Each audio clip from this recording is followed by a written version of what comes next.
Hello everyone. So guys आज हम लोग एक्सेल का पार्ट 5 ये स्टार्ट कर रहे हैं। सॉरी पार्ट 4 है हमारा ये।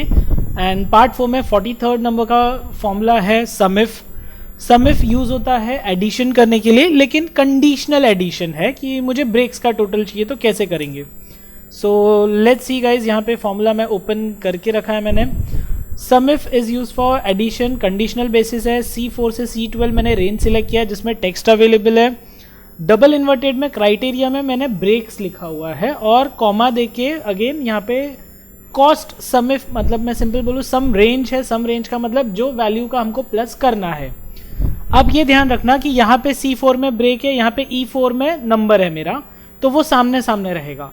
अगर समझो ये C4 से C12 है और ये सेल है ना वो E4 के बदले वो E5 में है, लेकिन नीचे वाला सेल है ना वो E12 के बदले E13 है।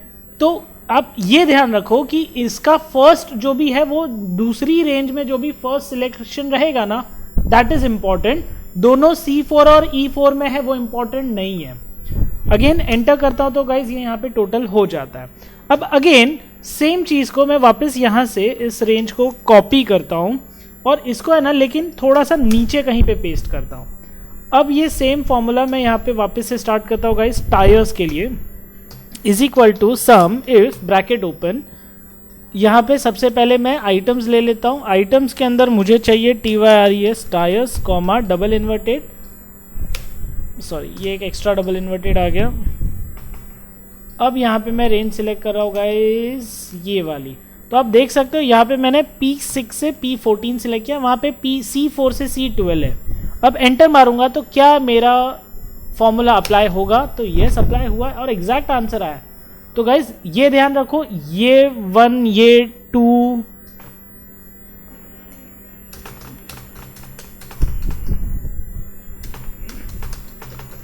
और सेम यहाँ पे भी ये 1 ये 2 ये 3 ये 4 ये 5 ये 6 ये 7 ये 8 ये 9। तो ये नंबरिंग बेस पे वो काम कर रहा है, ना कि वो C4 और ये E4 के बेस पे। इस चीज़ का खाली ध्यान रखो। मोस्ट ऑफ द कैंडिडेट्स यही मिस्टेक करते हैं, वो दोनों सामने सामने होना चाहिए, नहीं हो रहा है तो हम लोग काम कर नहीं पाएंगे, ऐसा समझ के मिस गाइड हो जाते हैं। ओके नेक्स्ट है अगेन यहाँ पे एक सम इफ है ना, it's not just on text but वो न्यूमरिक रेंज पे भी काउंट करता है। तो इस बार मैंने E4 से E12 पहले सिलेक्ट कर दिया है और डबल इन्वर्टेड के अंदर मोर देन इक्वल टू 100 यहाँ पे डाला है। तो जैसे इस चीज़ को मैं एंटर करूँगा तो मोर देन 100 यहाँ पे अप्लाई हो जाएगा। गाइज यहाँ पे मोर देन इक्वल टू 100 है, तो इस वाले सेल को सिलेक्ट किया होगा कि नहीं होगा। लेट्स सी, मैं यहाँ पे 90 डालता हूँ तो देखो गाइज वहाँ पे हो गया। और यहाँ पे वापस से 101 सिलेक्ट किया, वहाँ पे बढ़ गया। तो इक्वल टू की वजह से वो 100 को भी कैलकुलेट कर रहा है, इस चीज़ का ध्यान रखना। एंड द लास्ट है, सर ये डबल इन्वर्टेड में टाइप करना थोड़ा डिफिकल्ट होता है तो कुछ और बेटर ऑप्शन है?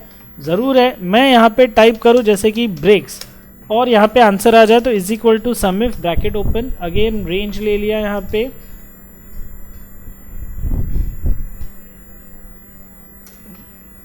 कॉमा यहाँ पे मैंने सेल सिलेक्ट कर दिया E18 कॉमा, और यहाँ पे मैंने ले लिया कॉस्ट की range double inverted, enter.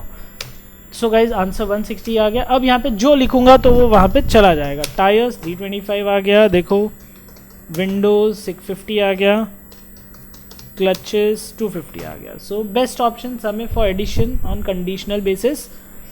Move करते हैं नेक्स्ट वाले पे। सम प्रोडक्ट प्लस करना है लेकिन मल्टीप्लाई भी करना है इन द सेम। तो गाइज यहाँ पे कुछ ऐसा है कि टायर है 5 बेचे 100 रुपये एक का था तो 5 का हो गया 500।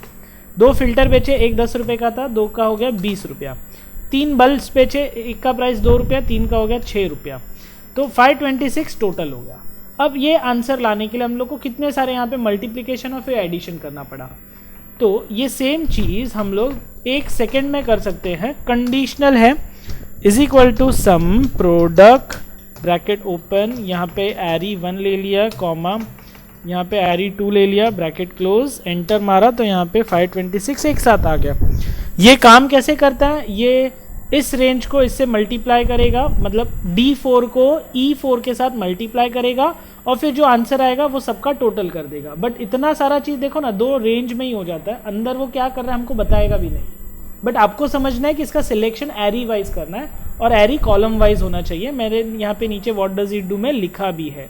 सो इस चीज़ का हमेशा ध्यान रखना। मूव करते हैं नेक्स्ट फॉर्मूला SYD, डेप्रीसिएशन है गाइज। सो यहाँ पे डेप्रीसिएशन होगा लाइफ बेस पे। एक गाड़ी है, ओके रुपीज़ है, चलो रुपीज़ कर देते गाइज हम लोग यहाँ पे। रुपीज़ के लिए सबसे पहले मैं यहाँ पे सिंबल ले लेता हूँ, जैसे सिंपल 4.5 लाख रुपए की हमने ख़रीद ली है एक।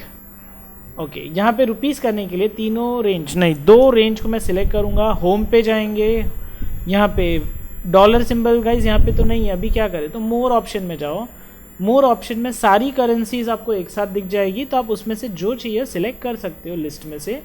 अब यहाँ पे अपने को ढूंढना पड़ेगा इंडियन करेंसी। तो गाइज मुश्किल है लेकिन नामुमकिन नहीं, मिल जाएगा हमको इंडियन। आयरिश, इटालियन इसमें नहीं है, ओके। हिंदी नीचे नहीं, यहाँ पे कहीं पे तो है ना, English, Hindi, Hindi, Indian, Hindi, Indian, Indian, Indian, Indian, Indian, Indian, Hindi, Hindi, Indian, Indian, Indian, Indian, Indian. Guys रहता है, मैं झूठ नहीं बोल रहा, मैं सच्ची आपको दिखा सकता हूँ। इंडियन यहाँ पे है, एक ही सेकेंड खाली ढूंढने में थोड़ा सा टाइम लग जाता है। ये देखो रुपीज़ मिल गया, मिल गया, मिल गया, ये रहा हिंदी, इंग्लिश, इंडिया आ गया। क्लिक करो, ओके करो, अप्लाई, यहाँ पे थोड़ा सा इसको बढ़ा दो, देखो ओ हो गाइज ये जेन्युइन की वजह से ये क्रैश हो रहा है, तो इसके लिए वो इशू कर रहा है। प्लस फॉन्ट का भी इशू है। फॉन्ट अगर हम लोग चेंज करके देखते हैं कोई दूसरा फॉन्ट, नहीं गाइज ये फॉन्ट वो क्रैश होने की वजह से शायद इसकी वजह से नहीं बता रहा है। मैं चेक करके अगेन बताता हूँ। नेक्स्ट है यहाँ पे, ओके तो एक काम करते हैं हम लोग है ना, यहाँ से करेंसी का सिंबल ही निकाल लेते, जनरल कर देते, तो 4.5 जनरल हो गया। अब यहाँ पे नेक्स्ट वैल्यू मुझे चाहिए। मैंने जब एक गाड़ी खरीदी 4.5 लाख में, फिर मैंने उसको बेचा, तो बेचा मैंने कितने साल में, चलो मैंने 35,000 रुपये में बेच दी। अब कितने साल यूज़ की, तो 5 साल यूज़ की। तो गाइज यहाँ पे देखिए ऑटोमेटिक है ना, हर साल का डिप्रिसिएशन आ गया है, वो भी डिक्रीजिंग वैल्यू में। तो ये कैसे आया वो मैं बताता हूँ। Is equal to SYD bracket open, cost गाड़ी की 4.5 lakh, comma salvage 35,000, comma life 5 साल, कॉमा फर्स्ट ईयर का डिप्रिसिएशन चाहिए। अब इन नंबर्स के बीच में वो पहले प्लस कर रहा है, माइनस कर रहा है, मल्टीप्लाई कर रहा है, वो कुछ भी बताएगा नहीं, जो एक अच्छी चीज़ है अपने लिए। एंटर, कि हमको कैलकुलेशन देखना ही नहीं है, वो खुद से करके देगा। कॉपी, सेकेंड वाले में पेस्ट किया, यहाँ पे फर्स्ट को सेकेंड कर दो, एंटर। सेकेंड ईयर का डेप्रिसिएशन वैल्यू, ओके ये सारे डेप्रिसिएशन वैल्यू की भी हमको करेंसी सिंबल्स निकालनी पड़ेगी, बिकॉज यहाँ पे जाते जनरल कर देते। सो गाइज ये देखो, और डिक्रीजिंग वैल्यू कम कर दो। Again guys same goes with नीचे यहाँ पे is equal to SYD bracket open, cost कितना है, comma second hand value, comma life, comma second year नहीं third year bracket close, enter. Again यहाँ पे 4th year bracket close, enter. Again यहाँ पे 5th year bracket close, enter. Again यहाँ पे 6th year, enter. अब 6th ईयर में मेरे पास कुछ था ही नहीं, क्योंकि यहाँ पे 5 ही है तो वो दिखाएगा ही नहीं, तो वापस 6 ले लो, तो यहाँ पे देखो 6 तक आ गया। और यहाँ पे क्या कर दिया, इन सब का टोटल सम ऑफ F7 से F13 तक, तो टोटल हमारा डेप्रिसिएशन 4,15,000 रुपीज़ है। ये पाउंड बता रहा है सर, जनरल कर देते, ये लो यहाँ पे भी जनरल कर देते, हो गया। गाइज करेंसी वाला वीडियो मैं डिस्क्रिप्शन में लिंक में डाल रहा हूँ कि कंप्यूटर में करेंसी सिंबल कैसे ऐड करते हैं, सो वो आप ज़रूर देखना, तो यू नो वो डाउट एक क्लियर हो जाएगा जो यहाँ पे जो हमको प्रॉब्लम आ रही है। नेक्स्ट फॉर्मूला पे मूव करते हैं, 46 टुडे, आज की डेट का formula is equal to today bracket open close, enter. Answer आज की डेट आ जाएगी 8 फरवरी, आज हम लोग ये लेक्चर ले रहे हैं जो रिकॉर्ड कर रहे हैं। Moving to next, trim. Trim is all about space को डिलीट करना। अगर मैंने यहाँ पे निखिल बहुत सारा स्पेस दिया और यहाँ पे लिख दिया जैन, तो कंप्यूटर क्या करेगा, extreme C4 that's it. Eight a time ये एक ही सेल को लेता है, ध्यान रखना, मल्टीपल सेल्स मत सेलेक्ट करना। और इसने सेल के बीच की सारी एक्स्ट्रा स्पेस निकाल दी और सिर्फ निखिल जैन एक साथ रखा है। Moving to next formula, upper is all about making text capital letters. For example मैंने यहाँ पे निखिल जैन कुछ ऐसा लिखा है, तो गाइज इसने ऑटोमेटिक सारे लेटर्स को कैपिटल कर दिया है। Formula is very simple, is equal to C4, upper में C4, एट अ टाइम एक ही सेल सिलेक्ट करना, मल्टीपल सेल्स मत देना यहाँ पे भी। Next is V lookup, very interesting formula guys. V lookup हमेशा क्या करेगा, वर्टिकल लुकअप करेगा। वर्टिकल मतलब ये कॉलम 1 है, कॉलम 2, कॉलम 3, 4, 5, 6 है। अब मुझे है ना फेब महीने में 4th रो में क्या वो चाहिए। आप बोलोगे सर फेब महीने में 4th में, फेब महीना ये रहा, 4th में ये रहा, तो ये 100 बताएगा। तो let's see, is equal to V lookup bracket open, lookup value Feb है, कॉमा टेबल एरी पूरा टेबल यहाँ पे उसको सिलेक्ट करके दो, और again comma, again column index 4 है, again comma, false exact match के लिए फॉल्स लिखो, ब्रैकेट क्लोज, एंटर। तो 100 आ गया।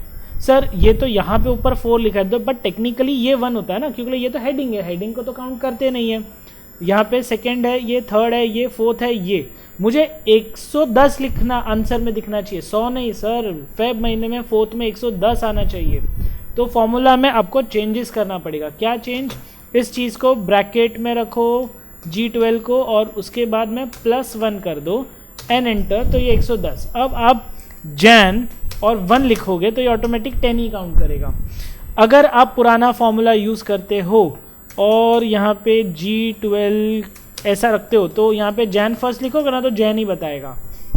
फेब में फर्स्ट वैल्यू में फेब है नहीं, फेब में फर्स्ट वैल्यू में 80 है, बट यहाँ पे 2 टाइप करना पड़ता है। इसके लिए गाइज इस फॉर्मूला में हमेशा ध्यान रखो, इस चीज़ को ब्रैकेट +1 रखो तो वो रेंज ऐड ऑन हो जाएगा। इसके साथ मैच मैं अगले वीडियो में कवर करूंगा। अभी हम लोग अगले फॉर्मूला पे मूव करते हैं, वीक डेज पे। वीक डे को मैं थोड़ा सा बढ़ा देता हूं यहाँ पे। ओके, अब यहाँ पे गाइस यू कैन सी अलग अलग डेट्स दिए हुए हैं। मैं चलो आज की डेट लेता हूँ, today bracket open close enter, and यहाँ पे is equal to weekday bracket open close, sorry guys, अंदर मुझे C4 लिखना है, C4 एंटर। तो आंसर 3 आ चुका है। अब एक चीज़ का ध्यान रखो, ट्यूसडे है ना, ट्यूसडे कौन सा वीक है। सो गाइज संडे फर्स्ट है, मंडे सेकेंड है, ट्यूसडे थर्ड है, इसके लिए ये वीकडे थर्ड बता रहा है। बेसिकली हम लोग मंडे ट्यूसडे पढ़ते हैं, बट स्कूल में या आपके सामने कोई कैलेंडर रहेगा तो आप लोग देख लो, Sunday is the first, Monday is the second, Saturday is the last, तो टेक्निकली ट्यूसडे थर्ड होता है। Moving to next, work day. Work day is all about, ये है ना ऑनलाइन डिलीवरीज वालों के लिए बड़ा काम का फॉर्मूला है। अब यहाँ पे मैं आज की डेट लिखता हूँ गाइज, जैसे is equal to today bracket open close, और मैं कुछ ऑनलाइन ऑर्डर कर रहा हूँ जो 3 वर्किंग डेज में आता है, तो is equal to work day bracket open close, बीच में सेल सिलेक्ट करना है, एक सेकेंड, ये कॉमा ये ब्रैकेट क्लोज। अब मुझे बताओ 3 वर्किंग डेज में सामान कब आएगा, तो ये तो सर 44,000 आ रहा है, तो यहाँ पे क्लिक करो, डेट्स में लॉन्ग डेट्स में ले लो, चलो तो फ्राइडे को सामान आएगा 11 तारीख को। अच्छा ठीक है, अब मैं 5 वर्किंग डे लेता हूँ, तो वो क्या देता है, तो वो सीधा अगला ट्यूसडे बता देता है। क्यों, क्योंकि बीच में सैटरडे संडे है जो कि ऑफिशियली छुट्टी होती है, तो उन लोग वर्किंग डेज में काउंट नहीं करते हैं, इसके लिए। Okay, last but not least, year fraction यहाँ पे है। Year fraction is all about 2 dates के बीच का डिफरेंस। अब दोनों डेट्स यहाँ पे अलग अलग लिखते हैं। टू एंड डेट में मैं आज की डेट लिखता हूँ, और स्टार्ट डेट में मैं जैन की डेट लिख देता हूँ, चलो 1st 2022 एंटर। अब is equal to year fraction bracket open start date comma end date bracket close enter, तो 0.01 ऐसा कुछ आ गया परसेंटेज में। तो यहाँ पे परसेंटेज पे क्लिक करो, 10%। 1 जनवरी से 8 फरवरी is all about 10% of the year, but जैसे डेट्स बढ़ेगा वैसे परसेंटेज भी बढ़ेगा यहाँ पे। अब यहाँ पे मैं ना स्टार्ट डेट में मैं अपनी डेट ऑफ बर्थ डालता हूँ गाइस, तो कंप्यूटर में पहले 02 फिर डैश फिर 25 डैश फिर 1992 एंटर, तो परसेंटेज कुछ ज़्यादा हो गया। अब ऐसे टाइम पे यहाँ पे इसको वापस जनरल कर दो, तो मुझे बता रहा है मैं 29.95277778 ईयर्स का हो चुका हूँ। कुछ दिन के बाद 30 विल बी द कंप्लीट, सो ऐसा बोल सकता हूँ 30 कंप्लीट हो गया, 31 रनिंग है। ओके गाइस, बस आज के लिए इतना ही। जवानी चाह रही है यहाँ पे।